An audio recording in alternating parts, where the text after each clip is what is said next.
Йорданов ден. Това е един от най-значимите християнски празници, който се отбелязва на 6 януари.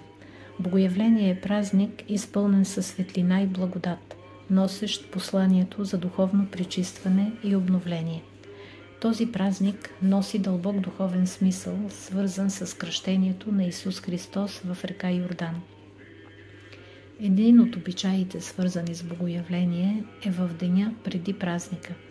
Тогава свещеникът посещава домовете на хората, за да благослови семейството и дома.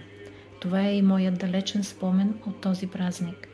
В днешното забързано ежедневие тази традиция беше забравена, но нейното възраждане преди 1 година внесе нова светлина в живота ни. Свещеникът, влизайки в домовете ни, носи със себе си благословия за здраве и благоденствие. Освещаването на дома е символ на новото начало. Връщането на тази традиция обогатява нашия празничен календар с топлина и духовност.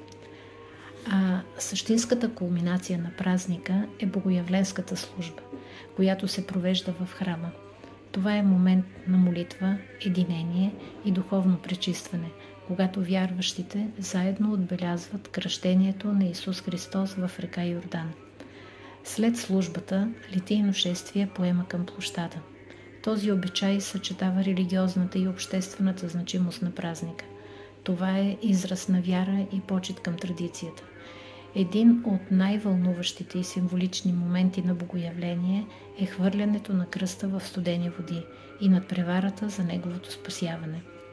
Възраждането на тези традиции от посещението на свещеника в домовете ни през литийното шествие до спасяването на кръста е ключ към възстановяване на културната ни и духовна идентичност.